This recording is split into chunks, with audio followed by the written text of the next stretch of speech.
Greater Works International. We need to understand this first and foremost.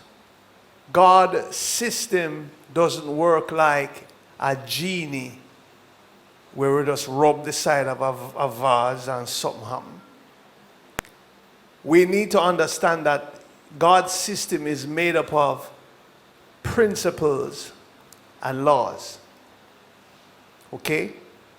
We're accustomed to, and let me start there. I think we're accustomed to expressing our feelings to God and expecting God to move based on our feelings.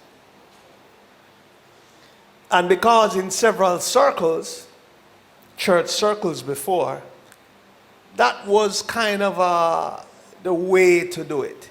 So if I bawl and God see me a bawl, it no matter for why not, just bawl. Me expect, me the one bawling, that him see me a bawl. So, him fi do a thing. And when we bawl and nothing happen, we start to think him reject me. That's how the system have us believe. So, okay, we go a little more church, we still bawl and we say more. Now we bawl and we explain the situation to God. And we put in Jesus' name. And nothing happen. And then we say, I go back to the world, yeah, man. Might as well go back go sin, because nothing happen. True? Most of us, that was the religion, I would call it, that we grew up on. And so, teaching these principles now is a new ball game that I want people to see and to understand. First thing, Matthew 4:4. God is establishing something. So I want to settle this. So if you were never going to church, if you were not a Christian and you were in the world, then what I'm saying now is going to be new to you, you know. Because you're going to leave the world system with certain expectations that when you come over into God's system, He's going to move by my feelings. Whatever happened to me, I'm going to tell Him, I'm supposed to do something. And not understanding the principle of how the kingdom operates. Now in Matthew 4:4, He says this. Read it. Verse 4. But He replied, Yes. It has been written, Man shall not live and be upheld and sustained by bread alone. Hold on a little bit. All of we qualify? We have any dog in here? We have any cows here? If you're a cow, say hallelujah. We have any puss inside her? What about goat? Me know everybody are going to tell me there's no goat. But the Bible talk about sheep and goat. All who in the goat ministry say praise the Lord. Oh, it's pair of sheep me have. Eh? Me have any goat in here? Find somebody near to and touch them and say, goat or sheep? Ask them, goat or sheep? Anybody buck on fire? You see it though? This is what me talk about, you know. Everybody a sheep. There's no goat. It says, man shall not live by bread alone. That means every human being he's referring to. He's not talking about, listen now, not a goat, not a cow, not a fowl. He's talking about man. That means he's talking about me. He never specify Christian man or non-Christian man. He says man. That means everybody he's talking to. Read it now. But by every word that comes forth from the mouth of God. So man was intended to live by the word of God. Man was intended, whether you think it, feel it, or whatever it is, he says, man shall not live by bread alone or his job alone, but by every word that proceeded out of the mouth of God. Make you get serious with that. So God said, before you were born, him say, hey, once in a man, and you live anywhere in the world, live by my word. But we never get the email. So guess how we are live? How we feel to live. This is the problem. So if we're living how we feel to live, it means we're off course. So if we're going to pray and we're not praying how we're supposed to pray, then we won't get the answer. Hallelujah to Jesus. I can push a little bit with it. So God further said now. So remember now, we're supposed to be living by his word. He says now, Jeremiah 1:12.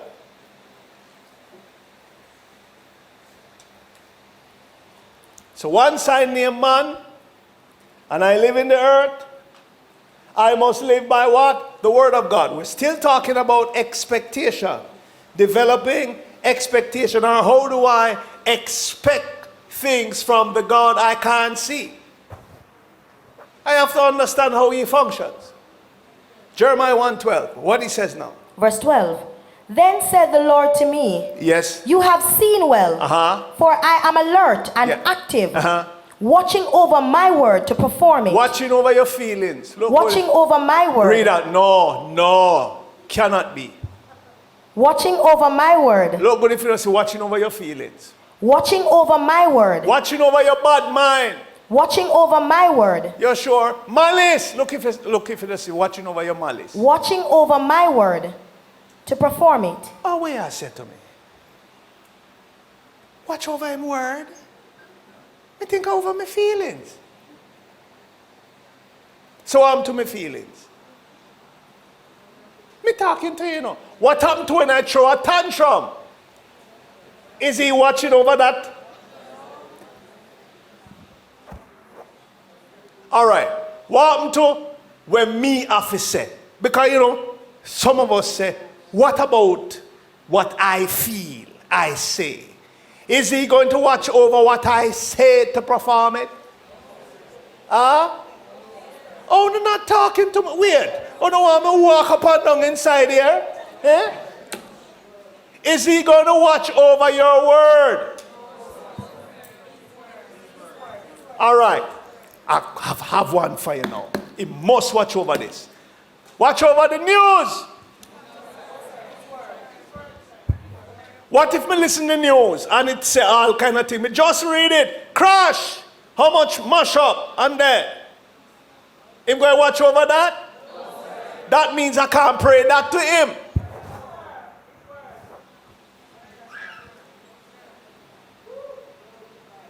What if you have a condition, arthritis, fill in the blank, and you tell him about it? Is he going to watch over that?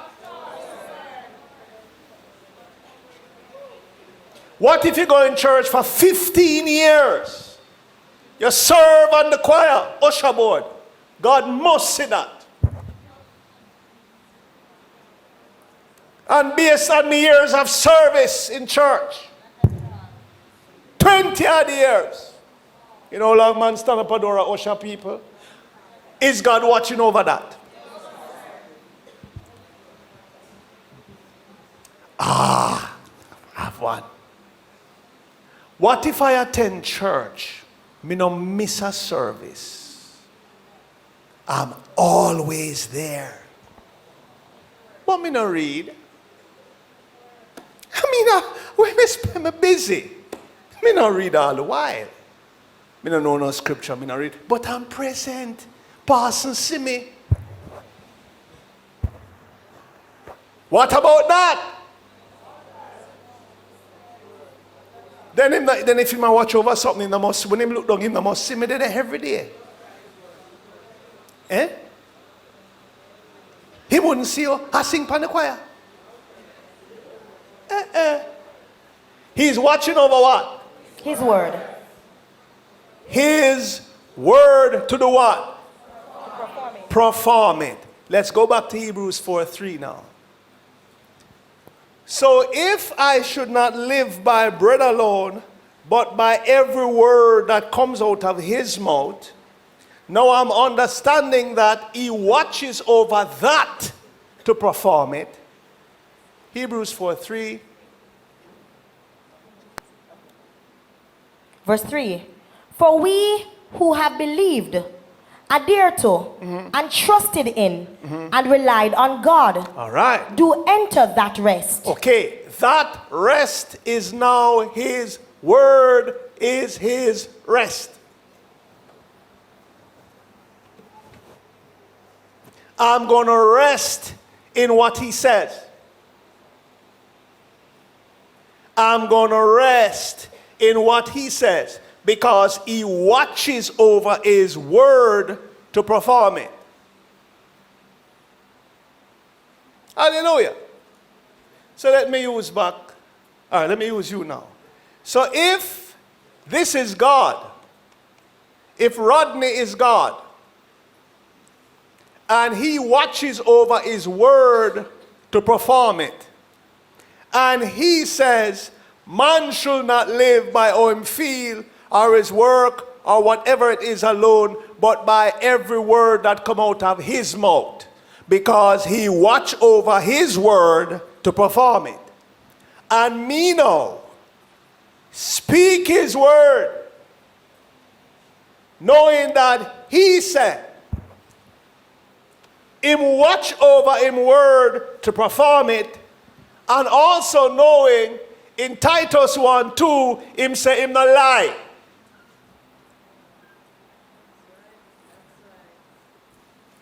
Make we find that first, sister. Read the King James.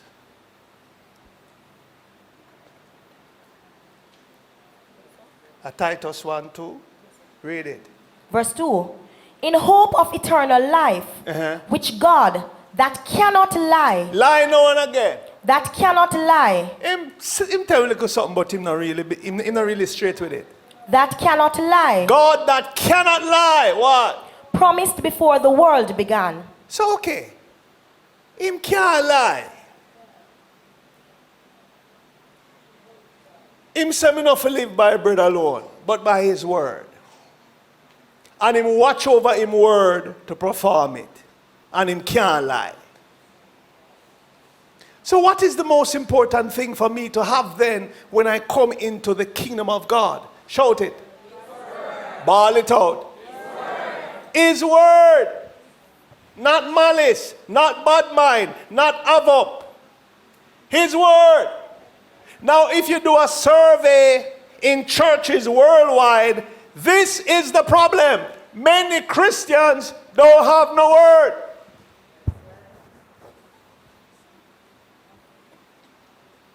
Now if you watch over him word, and me speak him word, you can manage me, boss. You know, you come here, sir. Me will play God, and you will play that. Glory to God in heaven. Hallelujah. Next thing, the man go make me tumble on. Me and him tumble on up here. Hallelujah. Eh? The man go make God fall down. Glory to God in heaven. Hallelujah. Him go play God and then he tumble down. Hallelujah. Touch him. Hallelujah. Glory to God in heaven. Eh? All right. So, eh? What you say? That's wisdom. Yes, sir.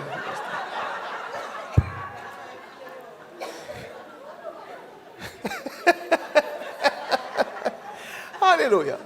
So if God watches over his word to perform it, and I'm God and I cannot lie, then if he speaks my word, lean back now, him can rest. The pressure is not on him. So he enters the rest of God or the word of God because the onus now is on God to watch over what him said, which is my word. To do what? Perform it. Glory to God. So all you need to get is what? And God will do what? Perform his word. Do you have a word? Which word you have?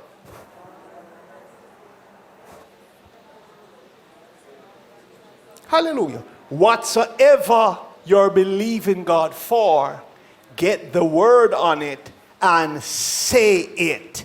And say it. And say it. Whilst he watch over it to what? Perform it. Give the Lord a clap offering. That's my saying.